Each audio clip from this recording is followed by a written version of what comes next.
የዜጎችን ተጠቃሚነት ለማረጋገጥ ባለፉት ዓመታት የተሰሩ ተግባራት ነገን የተሻለ ለማድረግ መሰረት እየጣሉ ይገኛሉ። በመዲናችን አዲስ አበባም በተለያዩ ጊዜያት የሚከናወኑ ተግባራት የስራ ዕድልን ከመፍጠርም አልፎ ለኢኮኖሚ ማገር እየሆኑ መጥተዋል። የዚህ አንዱ ማሳያ የሆነውም በአቃቂ ቃሊቲ ክፍለ ከተማ የተገነቡት የገላን የዶሮ ክላስተርና የቂሊንጦ የዶሮ እሴት ሰንሰለት ቦታዎች ተጠቃሾች ናቸው። እነዚህ ዘርፈ ብዙ ሚና ያላቸውን የማምረቻ ስፍራዎች በብልጽግና ፓርቲ የአዲስ አበባ ቅርንጫፍ ጽህፈት ቤት ኃላፊ አቶ ሞገስ ባልቻና በምክትል ከንቲባ ማዕረግ የአዲስ አበባ ከተማ ስራና ክህሎት ቢሮ ኃላፊ አቶ ጥራቱ በየነ በተገኙበት ተመርቀዋል። ድህነትን ለማሸነፍ የሌማት ትሩፋትና የከተማን ግብርና የመሳሰሉ ኢኒሼቲቮች እየተገበሩ መቆየታቸውን የተናገሩት በብልጽግና ፓርቲ የአዲስ አበባ ከተማ ቅርንጫፍ ጽህፈት ቤት ኃላፊ አቶ ሞገስ ባልቻ በእነዚህም ስራዎች አመርቂ ውጤቶች ስለመመዝገባቸውም አንስተዋል። ከለውጥ ዓመታት ጊዜ ጀምሮ በርካታ ስራዎች እየተከናወኑ ይገኛሉ። በእነዚህ ስራዎችም በርካታ ውጤቶች ተመዝግቧል። ተስፋ የሚያሳድሩ ያሰብነው ያለምነው ሊሳካ እንደሚችል ያመላከቱ ስራዎች ተከናውነው ውጤቶች ተመዝግቧል።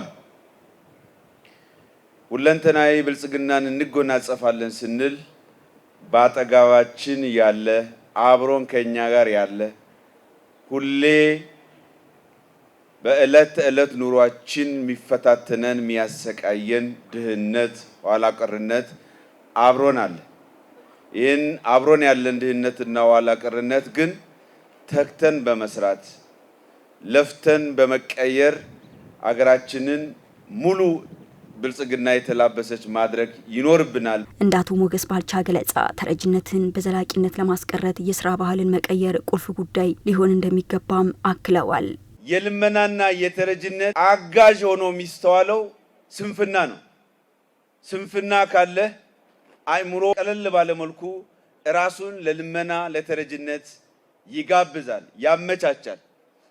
በወሳኝ መልኩ ማስወገድ መቻል ያለብን እችላለሁ፣ መስራት እችላለሁ፣ ህይወቴን፣ ኑሮዬን፣ ቤቴን መቀየር እችላለሁ የሚል ትልቅ አእምሯችን ውስጥ ተነሳሽነት መፈጠር መቻል አለበት። ክህሎት መር የስራ ዕድል ፈጠራ ላይ ትኩረት ተሰጥቶ እየተሰራ መሆኑን የተናገሩት ደግሞ በምክትል ከንቲባ ማዕረግ የአዲስ አበባ ከተማ ስራና ክህሎት ቢሮ ኃላፊ አቶ ጥራቱ በየነ በፕሮጀክቶቹ የስራ ዕድል ተጠቃሚ የሆኑ ዜጎችም በቴክኒክና ሙያ የሰለጠኑ ብቁ ባለሙያዎች መሆናቸውንም ተናግረዋል። እንደ ከተማ ቋሚ የስራ ዕድል የምንፈጥረው ቋሚ ስራ ዕድል ስንፈጥር ደግሞ ክህሎት ያላቸው ወጣቶች እንዲሆኑ የማሰልጠን ስራዎችን እየሰራን ነው የምንገኘው። እናንተም በተዟዙራችሁ እንዳያችሁት በእነዚህ ማዕከላት ውስጥ የገቡት ስራ የተፈጠረላቸው ዜጎች በሙሉ በቴክኒክና ሙያ ገብተው ስልጠና ያገኙ ናቸው ማለት ነው። ይሄ ዜጎች ክህሎት እንዲኖራቸው በማድረግ በኩል ውጤት እየመጣ ነው ማለት ነው። በሌላ መልኩ የፈጠርናቸው የስራ እድሎች የገበያን ከማረጋጋት አንጻር በጣም ከፍተኛ ፋይዳ አላቸው። በቅጥር ስራ እንፈጥራለን። በማደራጀት ልክ እንደዚህ አይነት ደግሞ ስራ እንፈጥራለን። በማደራጀት የምንፈጥራቸው በአብዛኛው በከተማ ግብርና፣ በማኑፋክቸሪንግ ዘርፍ ላይ የሚሰማሩ ወጣቶችን፣ በንግድ ዘርፍ ላይ የሚሰማሩ ወጣቶችን ነው።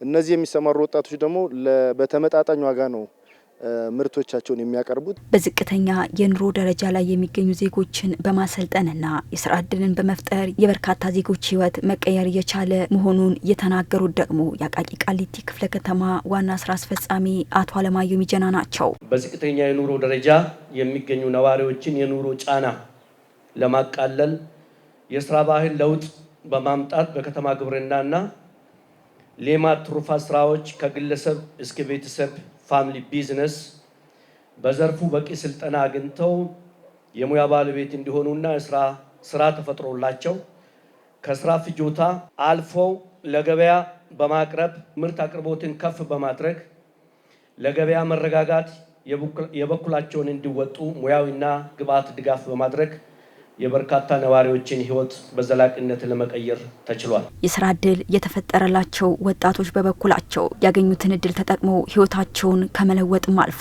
በመዲናዋ ገበያን ለማረጋጋት የሚያስችሉ ስራዎች ለመስራት ዝግጁ ስለመሆናቸው አንስተዋል። ከባለቤቴ እጅ እየጠየቅኩ ነበረ ስኖር የነበረው።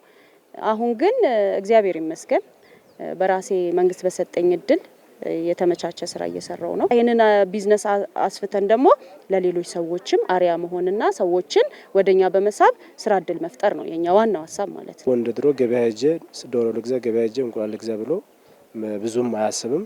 ልክ እንደ ስኳር እንደመግዛት እንደ ዳቦ እንደመግዛት ወጣ ብሎ እንደቀላሉ የዶሮን እንትን እንዲያገኝ እናመቻቻለን ማለት ነው። የሚፈለፈለው እንቁላል ጀምሮ እስከ መበላት እስኪደርስ ድረስ ያለውን ዶሮ አታገኝም ብዙ ቦታ ማለት ነው። አሁን ግን እዚሁ ሁሉ ነገር አለ ከመነሻው እስከ መድረሻው ስላለ ይሄ ዋጋውን ያረጋጋዋል ብዬ አስባለሁ።